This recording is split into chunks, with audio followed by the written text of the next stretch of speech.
Ya, Josué, a ver, déjame colocarte de una vez la asistencia. ¿Dónde estás?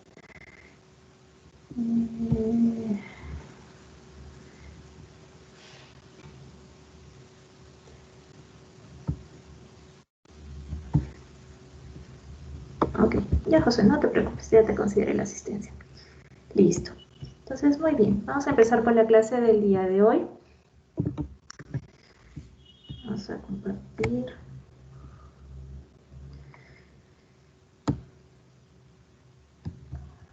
Ok, entonces, tenemos que tocar varios temas el día de hoy. A ver, un poquito. Ok. Ya está. ¿Logran ver las diapositivas, chicos?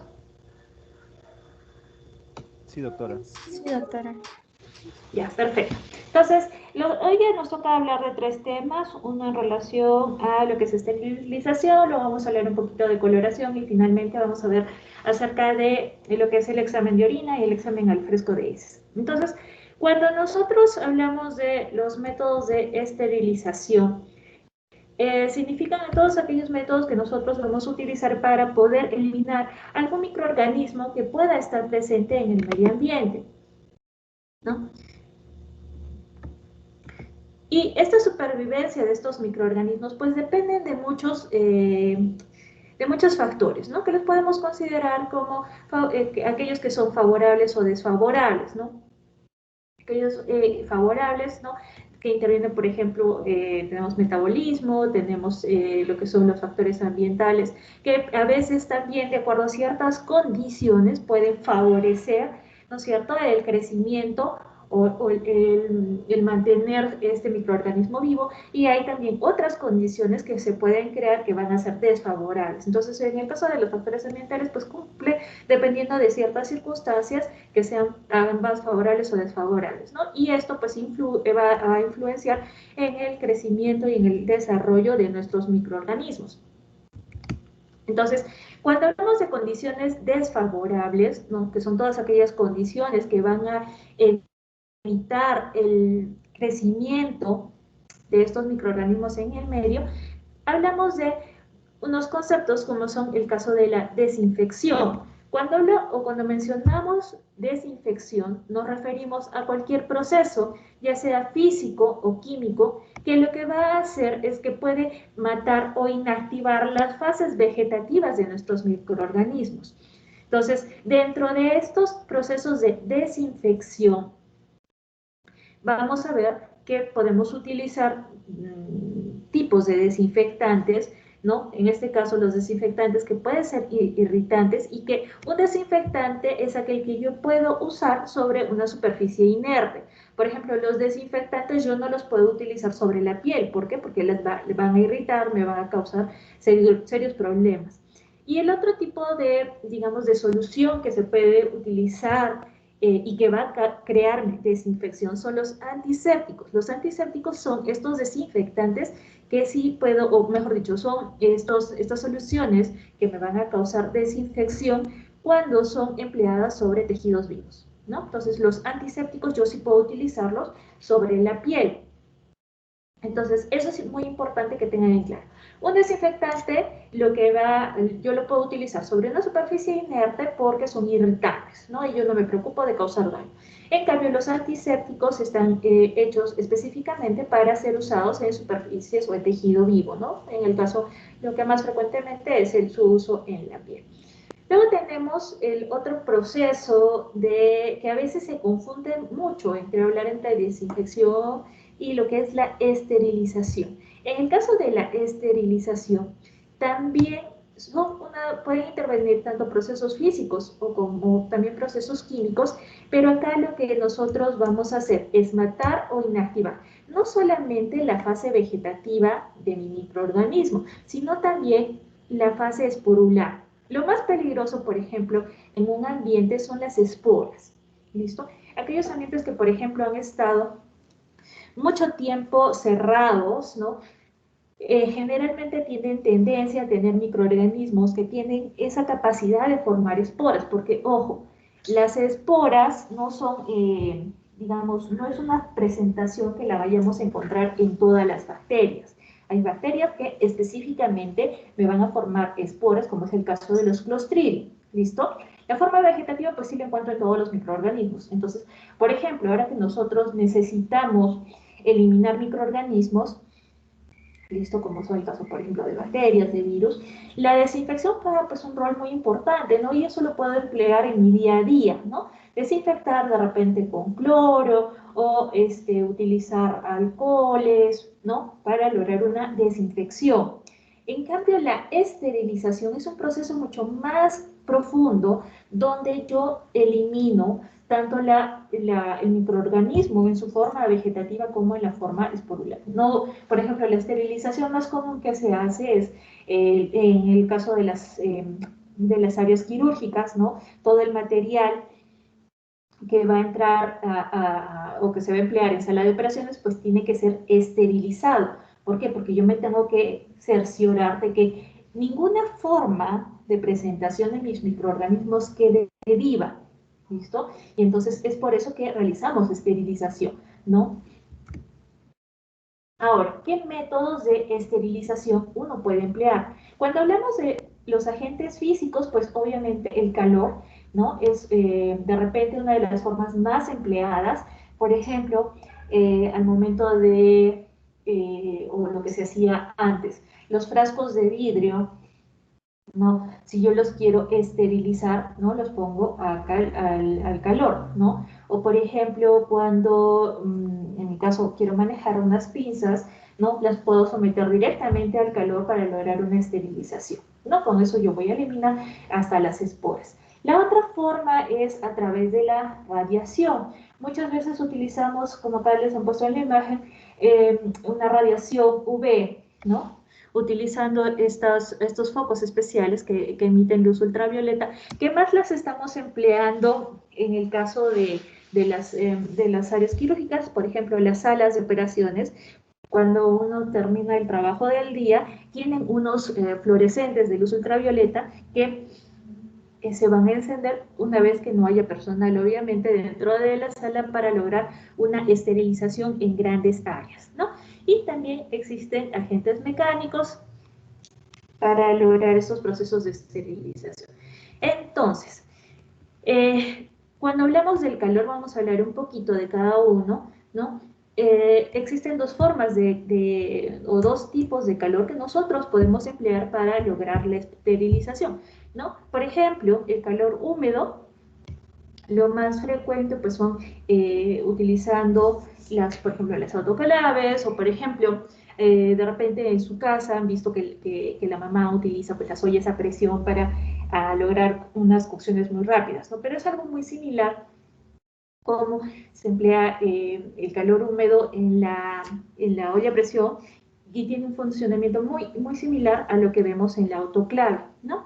Y obviamente el calor seco pues es directamente al calor que se va a producir, ¿no? Por las llamas de fuego. En el caso del calor húmedo, pues sabemos de que el agua pues, es un buen conductor de calor y lo que logramos utilizando el calor húmedo es destruir los mecanismos mediante la coagulación y la desnaturalización de las proteínas. Esa es la forma como trabaja, por ejemplo, como les digo, la autoclave. La autoclave me logra esterilización utilizando calor húmedo, ¿no? Logrando coagular y desnaturalizar las proteínas de los microorganismos. Ahora, hay distintos tipos de calor húmedo. Ya sabemos el vapor, ¿no? El vapor producido, por ejemplo, en la olla de presión. La ebullición también es un tipo de calor húmedo, ¿no? Como les digo, por ejemplo, si yo quiero esterilizar frascos de vidrio de repente para poder colocar una muestra que necesita estar en un frasco estéril, pues yo simplemente pongo una olla a hervir y cuando alcance el punto de ebullición, pues coloco los frascos y ya estarán esterilizados, ¿no? Luego tenemos el proceso de tindalización, como lo están observando acá, y uno de los procesos pues más conocidos de repente en nuestro medio, que es la pasteurización, ¿no? Que muchas veces nosotros lo escuchamos sobre todo en referencia a lo que es la leche, ¿no? Nosotros sabemos de que la leche pues no se debe consumir directamente, ¿no? Que debe pasar por un proceso de pasteurización. Este proceso generalmente, este tipo de esterilización o se da cuando queremos esterilizar algún tipo de alimentos que generalmente van a estar en un medio líquido, ¿no? Mediante, por ejemplo, este proceso de pasteurización, también alcanzamos altas temperaturas alrededor de los 90 grados aproximadamente, ¿no? Y después se enfrían rápidamente. Y de esta forma, pues, logramos alterar todas digamos, coagular o destruir las proteínas de los microorganismos sin afectar el contenido o la composición de nuestros alimentos, ¿no? Por eso utilizamos la pasteurización. Ahora, en el caso del tipo de vapor, ¿no? Hay también distintos tipos de vapor, el vapor fluente, que es el vapor que va a estar corriendo, ¿no? Que va a ser fluido, y el vapor que se va a generar a presión, ¿no? Que es lo con lo cual trabajamos específicamente en la autoclave. Entonces, por ejemplo, acá ustedes tienen estas imágenes de estas autoclaves que son como ollas a presión, ¿no? Igual tenemos un regulador de presión, ¿no? Las válvulas de seguridad por donde va a ir escapando un poco la presión, el vapor que se va generando, ¿no? Por dentro pues tiene un contenedor donde yo puedo depositar todos los envases o las muestras que deseo esterilizar. Va a tener también una válvula de drenaje, ¿listo? Y una resistencia. Entonces, en la autoclave que trabaja a presión, ¿no? Vamos a ver de que este vapor que se va a generar, ¿no? O sea, hay un calor que genera una humedad y la humedad va a generar un vapor que finalmente va a ser controlado por una manecilla, ¿no? Es importante que nosotros veamos cuánto de presión se va generando, ¿no? Y ya saben, como cualquier manejo de, por ejemplo, una olla a presión, ¿no? Para poder abrir este tipo de autoclaves, una vez finalizado el tiempo de esterilización, yo tengo que, que, retirar, ¿no? Suavemente las válvulas de seguridad para que vaya escapando lentamente el vapor, vaya disminuyendo la presión, y cuando haya disminuido la presión por completo, pues yo recién voy a poder abrir esta autoclave.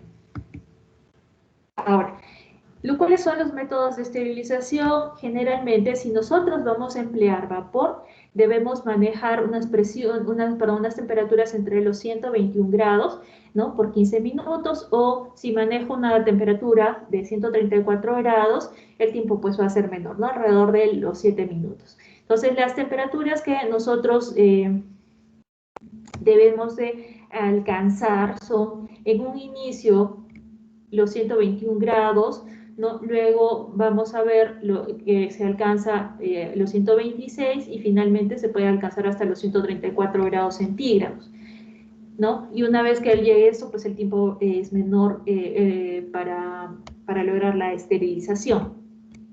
Ahora, en relación a los agentes físicos, pero ya hablando de lo que es el calor seco, acá interviene lo que es el flameado. La forma más simple de realizar un flameado, pues acá tenemos un mechero, ¿no? Y es colocar el instrumento que deseamos esterilizar directamente hacia la flama, ¿no? Con eso nosotros logramos una correcta esterilización. La otra cosa es la incineración, ¿no? Acá tenemos esta imagen de los incineradores, que son grandes hornos, pero acá lo que vamos a conseguir, pues obviamente, es la desintegración completa de toda la estructura, ¿no? Generalmente, cuando utilizamos el incinerador, en el caso, por ejemplo, de todos esos materiales que son biocontaminantes, por ejemplo, las jeringas, las gasas que de repente están con sangre, por ejemplo, en el caso de mi especialidad de anatomía patológica,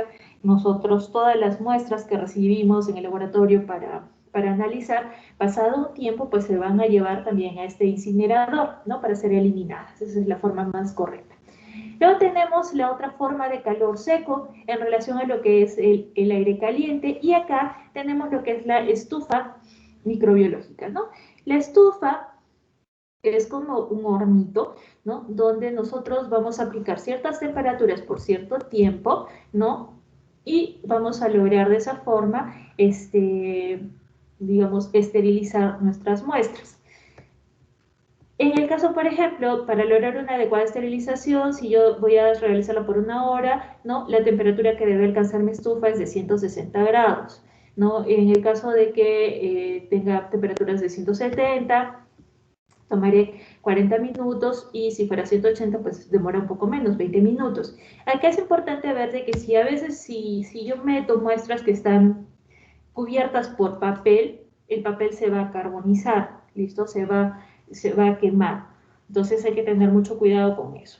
Pero esta estufa microbiológica también me va a servir, por ejemplo, que lo vamos a ver de repente más adelante, cuando yo deseo cultivar medios medios que van a tener muestras con bacterias.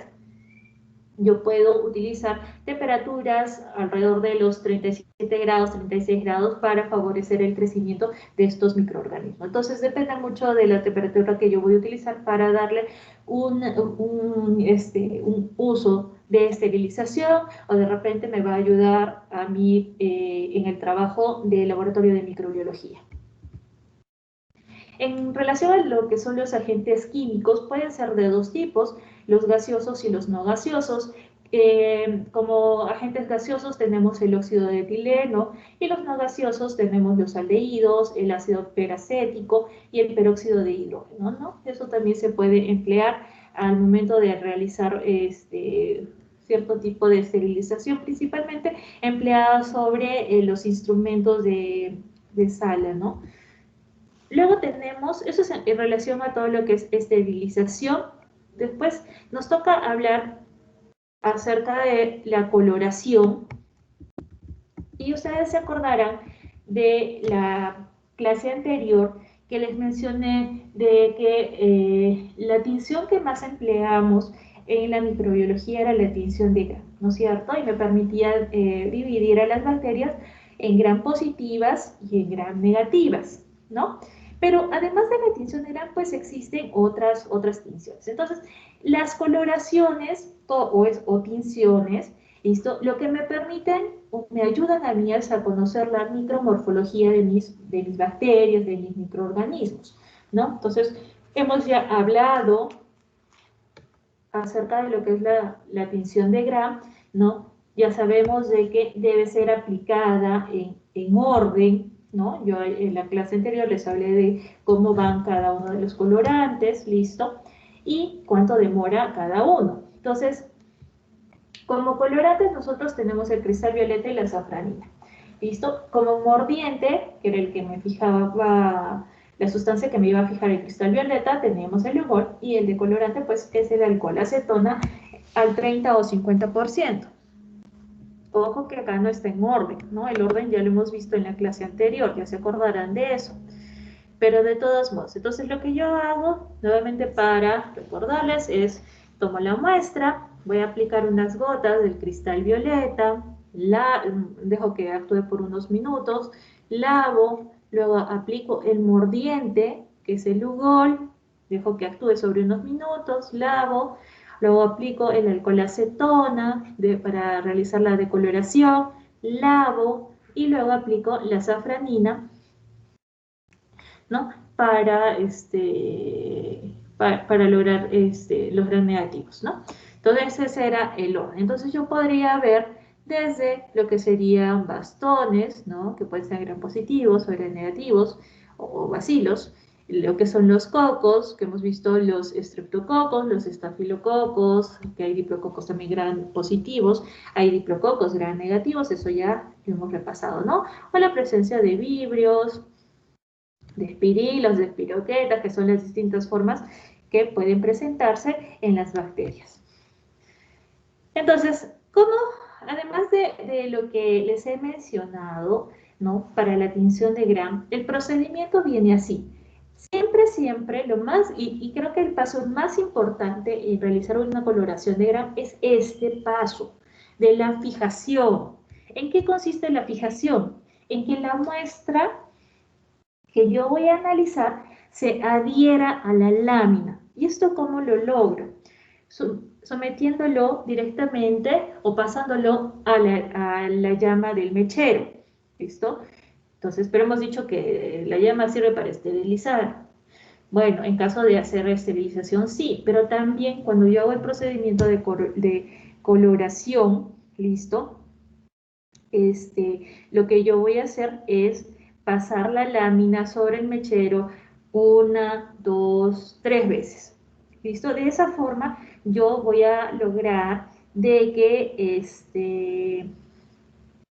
que la muestra se adhiera a mi lámina, al vidrio, y el momento que yo lave o que eche los colorantes, pues la muestra no se salga del vidrio, no la vaya a perder. ¿Listo? Por eso es, digamos, el paso más importante. Si yo no realizo bien la fijación, pues simplemente la muestra yo la puedo perder al momento de realizar todos los demás pasos. ¿Listo? Después de realizar la fijación, pues yo voy a echar el cristal violeta, unas gotitas, voy a lavar, aplico el Lugol, dejo que actúe unos minutos, lavo, decoloro después con el alcohol acetona, lavo y finalmente realizo la coloración con safranina. Y entonces, después de eso, dejo secar, lavo, dejo secar la lámina y voy a tener ya sea los gram negativos vistos de este color rosado, ¿no? O los gram positivos vistos de un color morado. Además de estas coloraciones y acordándonos de la clase anterior, yo les mencioné de que existen colorantes que son simples y colorantes que son complejos, ¿no? O compuestos. Como colorantes simples, yo les mencioné también lo que es el azul de metileno. Es una coloración simple, ¿por qué? Porque solo utilizo un colorante, que es el azul de metileno. ¿Y esto cómo lo hago? Hacemos el mismo procedimiento de fijar la muestra, ¿no? Yo tomo la muestra, en este caso, por ejemplo, parecería ser una muestra de un raspado de mucosa oral, ¿no? Donde yo miro las células, ¿listo? Realizo la fijación y luego simplemente aplico el azul de metileno por 5 minutos, dejo que actúe, lavo y dejo que seque y inmediatamente lo puedo llevar al microscopio, ¿no? Y acá yo no voy a poder decir, ok, mis bacterias son gram positivas o gram negativas, no, imposible. Yo simplemente puedo decir, como es el caso de acá que estoy viendo, que son diplococos. ¿Serán gram positivos? ¿Serán gram negativos? No lo sé, porque no estoy aplicando la tinción de gram. Acá todo solamente se va a ver de color azul. Entonces, lo único que yo voy a poder saber es la morfología, si se trata de cocos, si se trata de bacilos, ¿no? Como les digo, en este caso son diplococos. Acá hay uno y acá hay otro. ¿Listo?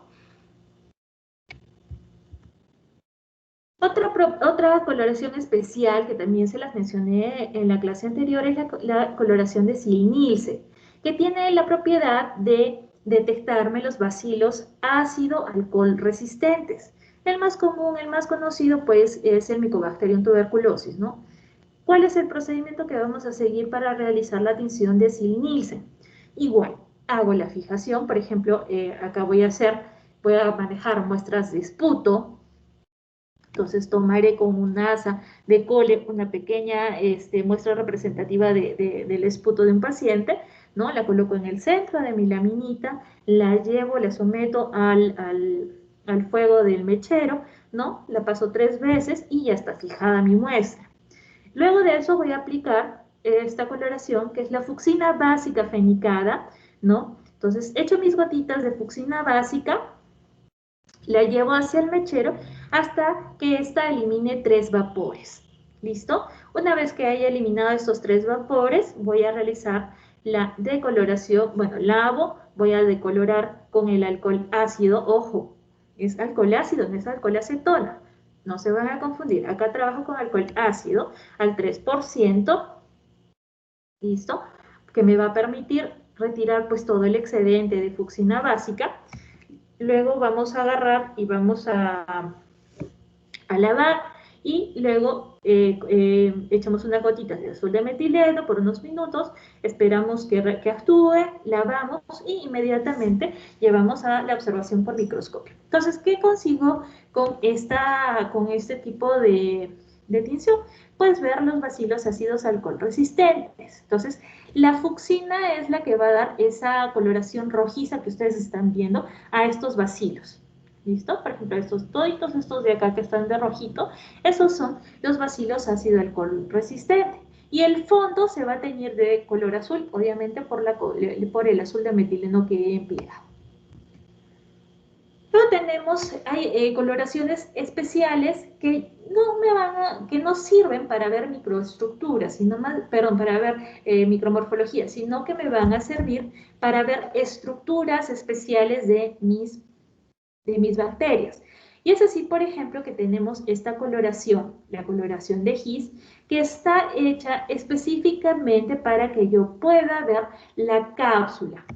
¿Listo? Entonces, hay microorganismos, como es, por ejemplo, el caso del Streptococcus pneumoniae, que es un diplococo, que está rodeado por una cápsula. ¿Ok? Entonces, para yo poder ver esa cápsula, utilizo una coloración especial, que es esta, la tinción de His.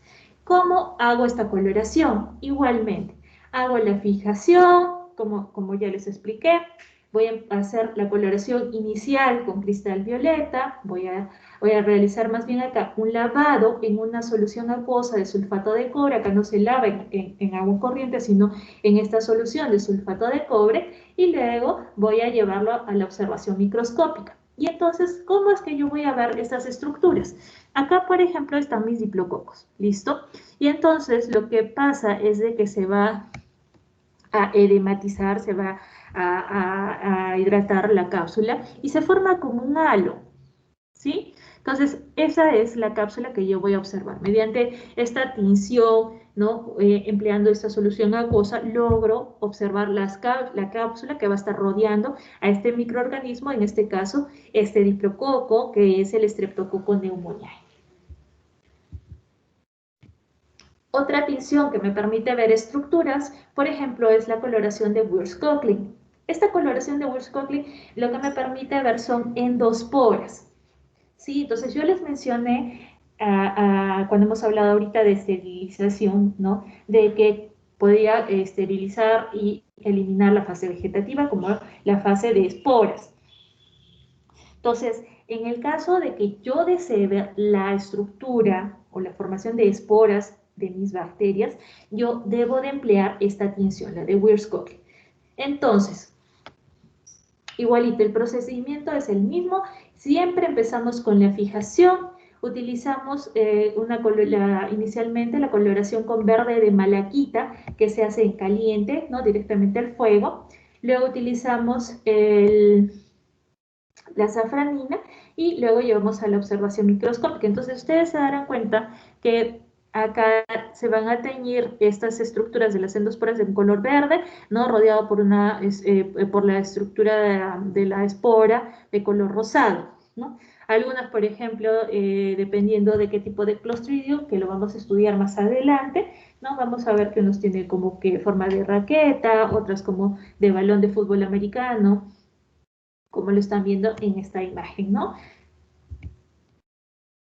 Esto es en relación a las coloraciones. Entonces, las coloraciones ya saben de que no solamente me permiten a mí ver si son gram positivos o gram negativos, ¿listo? No solamente es para ver morfología, sino también para yo poder identificar estructuras en particular, ¿no? Ya sean las cápsulas, las endosporas, por ejemplo, ¿no? Entonces hay que saber cuándo emplear cada una de estas coloraciones.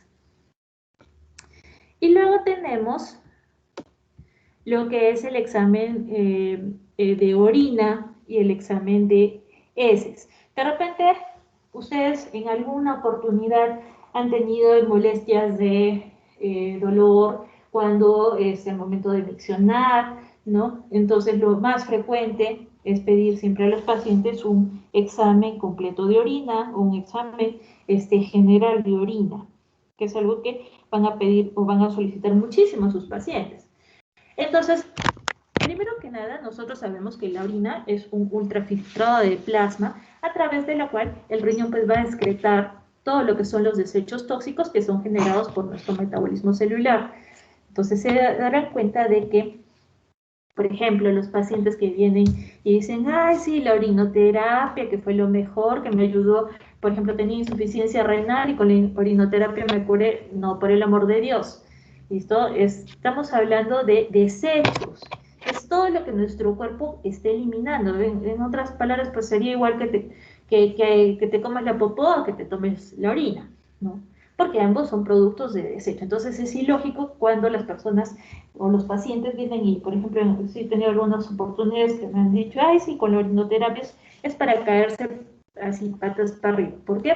Porque son productos tóxicos. ¿Listo? Entonces, eso siempre es importante explicarles a los pacientes, porque se va a presentarles oportunidades que escuchen esas cositas. Entonces, esta orina tiene varios componentes. Sabemos que, obviamente, la mayor parte de su composición es agua, alrededor del 96%, pero también tiene compuestos inorgánicos y orgánicos. Entonces, dentro de los compuestos inorgánicos tenemos lo que es el cloruro de sodio, potasio, ácido sulfúrico, ácido fosfórico, amoníaco, ¿no? que muchas veces le da ese olor, junto con el ácido úrico, ese olor tan característico, magnesio, calcio, fierro. Entre los compuestos orgánicos tenemos pues la urea, la creatinina, que nosotros la empleamos para poder determinar muchas veces función renal, el ácido úrico, ¿no? Y lo que son cuerpos cetónicos.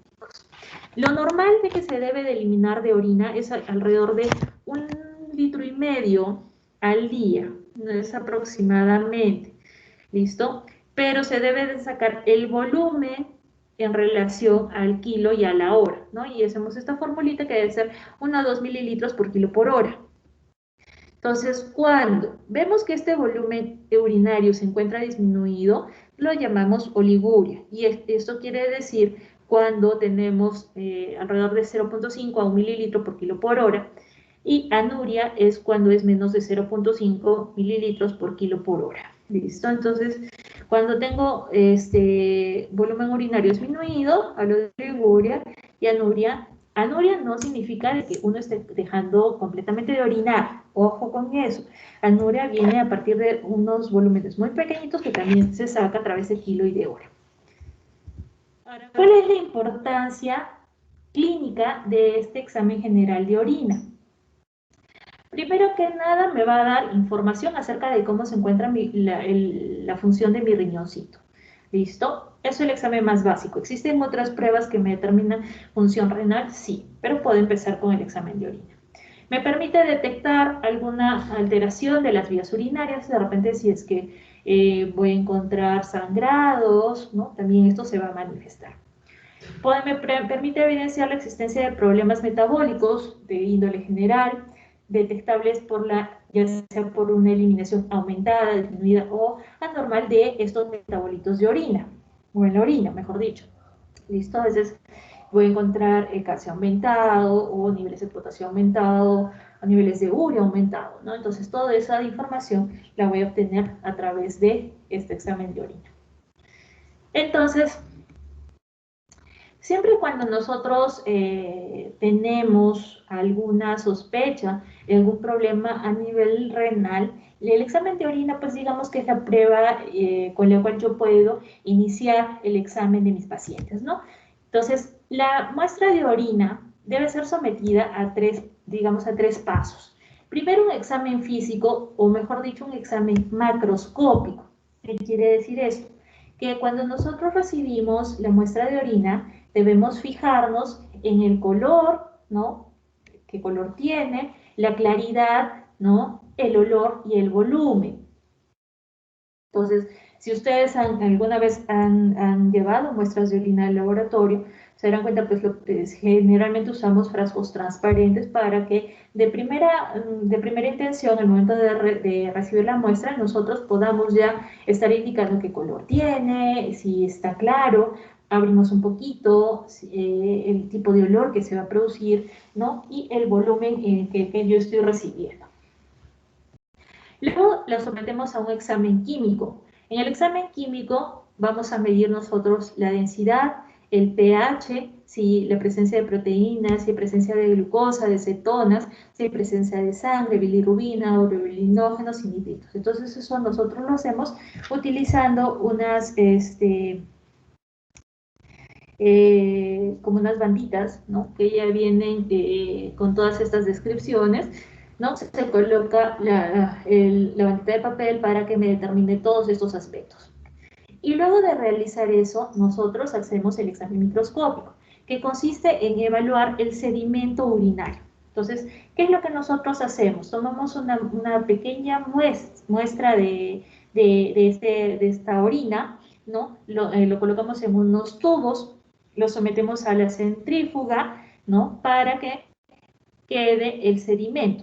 Entonces, eliminamos el sobrenadante y en este sedimento voy a encontrar o voy a poder observar la presencia de células, si hay cilindros, cristales o algún otro elemento forme. Entonces, el examen de orina es un examen que tiene estos pasos que siempre deben ser analizados.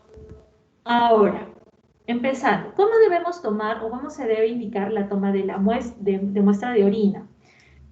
Primero que nada, es importante explicarle a los pacientes que debe ser la primera orina de la mañana, ¿listo? Mediante una micción normal, ¿sí? Ahora, la primera orina de la mañana se pide o se solicita porque es la más concentrada y voy a encontrar, digamos, mayor cantidad de sedimento, lo cual me va a ayudar a realizar de mejor forma mis estudios microscópicos, ¿listo? Pero a veces hay casos en los cuales se puede solicitar de repente muestra de orina en la tarde o a media mañana, sí, en casos ya pues de emergencia, ¿listo? Pero lo ideal siempre va a ser la primera orina de la mañana. Antes de recolectar la muestra es importante que el paciente realice el aseo del área genital, ¿listo? Lo que se debe de indicar es de que siempre los pacientes piensan de que debe ser todo, o se les indica que se tome el segundo chorro, ¿sí? Pero el segundo chorro no significa de que orine, corte la micción, mete el frasquito y vuelva a orinar. No, ¿listo? La muestra tomada del segundo chorro significa de que el paciente empieza a miccionar, ¿listo? Elimina una cantidad de orina y sin cortar la micción, ingresa el frasquito y empieza a recolectar la muestra. Dirán unos, pero se va a ensuciar, ¿no? Qué asco estar en contacto de mi manito con la orina. No importa, ¿sí? Luego se lavarán la mano, pero yo no puedo realizar el corte de la micción. ¿Por qué? Porque voy digamos, a contener o a tener mayor arrastre de sedimento que no viene al caso. ¿Listo? Una vez que el paciente haya recolectado la muestra de orina, ¿listo? Tiene que cerrar el envase y tratar de llevar lo más antes posible la muestra al laboratorio. Ustedes habrán visto de repente de que hay laboratorios que tienen servicios higiénicos y que en ese mismo rato en la mañana no pueden acercarse al laboratorio y en el mismo laboratorio pues realizar la toma de la muestra, ¿no? Y dejarla. Pero por ejemplo, si mi paciente vive muy lejos y de repente la primera orina es a las 6 de la mañana, ¿listo? O a las 5 de la mañana, y el laboratorio pues abre a las 7, ¿puede conservar esa muestra de orina? Sí, sí puede conservar, ¿listo? Siempre y cuando, uno, el envase tiene que estar cerrado y lo debe de mantener en un sitio fresco. No lo puede dejar libre al medio ambiente porque con eso lo que va a hacer es de que haya un sobrecrecimiento de las bacterias, un sobrecrecimiento normal de bacterias.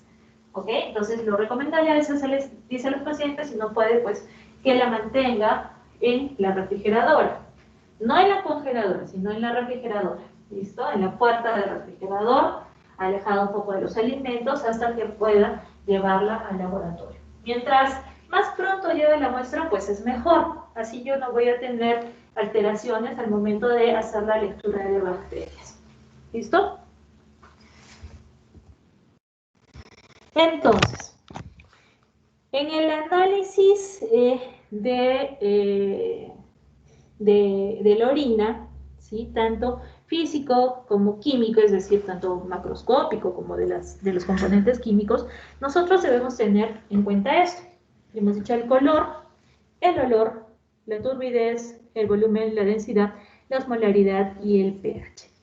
Por ejemplo, el color normal de la orina, ¿sí?, de un paciente o de una persona que consume aproximadamente un mínimo de 3 litros de agua al día, debe ser un color casi transparente, ¿no? Muy clarito. Muy distinto es cuando la orina empieza pues a concentrarse, porque los pacientes de repente no toman mucho volumen de líquido o tienen alguna alteración. Y por ejemplo, yo tan solo viendo el color ya me puedo empezar a tener una idea de los distintos problemas que podría tener mi paciente. Si por ejemplo la orina es muy, muy amarilla, es decir, amarillo patito, ¿listo? Entonces significa que puede haber urobilina, ¿no? A veces en el caso de pacientes con hepatitis. Si de repente se torna de un color medio rojizo, es porque puede haber presencia de hemoglobina, de mioglobina, de porfirinas, de lo que son miscalos. De repente la paciente ha comido lo que es la remolacha o la beterraga, ¿listo? O de repente está en tratamiento con rifampicina. Entonces, por eso es importante que también se indique en la orden, ¿no?, si la paciente tiene algún tratamiento que me pueda afectar o que causar alteraciones en la orina. ¿Listo? También acá de color rojizo sería tal vez las pacientes que justo están menstruando, ¿no es cierto? Por eso se trata de que las muestras pues no sean tomadas durante la menstruación, o si la paciente está en su ciclo, pues que lo indique. ¿Listo? Cuando la orina se torna de un color ya marrón, ¿no?, también me indica que hay la presencia de hematíes o alta concentración de hemoglobina. De color negro significa que habría melanina o presencia de ácido homogentísico. De color azul verdoso generalmente está relacionado a infección por pseudomonas, y entonces ahí habría que tomarle mucha atención. De color amarillo verdoso, pues la presencia de biliverdina, a veces toma un color medio púrpura, que indicaría también la presencia de pseudomonas, de Klebsiella. ¿Listo? Chicos, un segundito, por favor.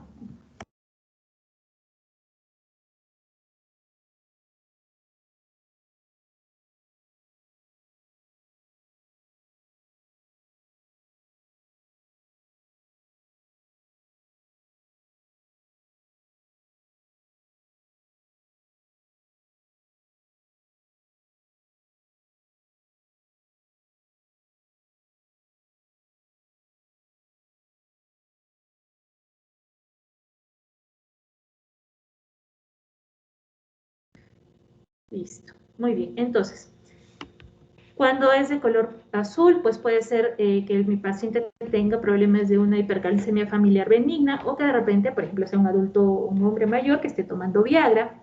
De color verde, que el paciente de repente le hayan colocado propofol. De un color amarillo fluorescente o naranja. Esto se da sobre todo con la ingesta de vitamina B12. A las personas que les colocan el famoso aneurin, que es vitamina B12, se les explica, ¿no?, de que no se asusten, que la orina se va a tornar de este color medio naranja, es normal.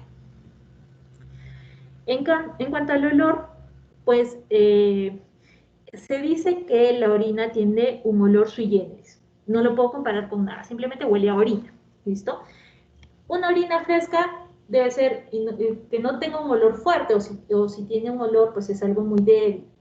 Cuando huele a amoníaco, ya la orina se encontraría más en descomposición, ¿no? Hay descomposición de la urea en casos de orinas normales, o también me puede estar indicando que hay una infección bacteriana a nivel de las vías urinarias. En los pacientes, por ejemplo, diabéticos o que están en cuadros de cetosis, es muy característico un olor dulce, como manzana, como fruta.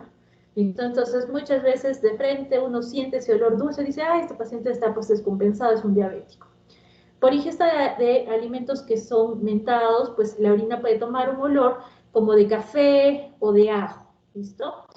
En relación a la turbidez de la orina no debe ser turbia, debe ser clara. Yo puedo lograr ver a través de la orina, pero las causas que van a producir turbidez en la orina tenemos la presencia de fosfatos amorfos, de uratos amorfos, los leucocitos, células epiteliales, presencia de bacterias, de moco, de grasa o de quilo.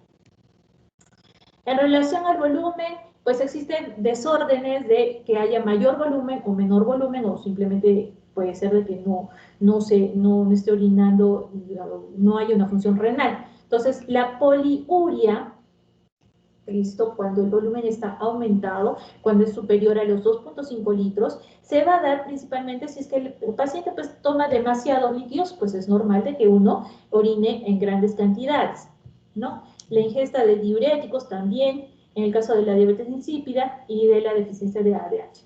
La oliguria, cuando hay disminución del filtrado glomerular, ¿no? Nos indicaría también un aumento de la absorción tubular y la obstrucción de vías urinarias. Esto es cuando el volumen es menor a los 400 o 600 mililitros.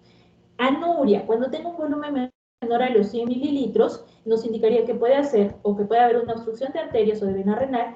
El paciente puede tener hipertensión, diabetes, puede haber sido por toxinas, medicamentos, o porque de repente algún cálculo o algún tumor me esté obstruyendo la vía renal. Nicturia significa que hay una emisión nocturna de la orina, pero de forma excesiva e incontrolada, ¿no? Eso muchas veces lo vemos en pacientes con hiperplasia benigna de próstata, con insuficiencia cardíaca, con glomerulonefritis, enfermedad de Addison, hipertensión, hiperaldosteronismo y diabetes. Y la poliaquiuria, cuando hay emisión de pequeñas cantidades de orina, ¿no? Pero en un alto número de veces, ¿no? Pacientes con infección urinaria, con apendicitis, mujeres con vulvovaginitis o con alguna patología prostática. ¿Listo? A ver, chicos, los voy a dejar unos minutitos. Vayan, por favor, revisando el resto de las diapositivas para que luego yo les pueda ir preguntando. ¿Listo? En 5 minutitos, otra vez retomamos la clase. ¿Listo?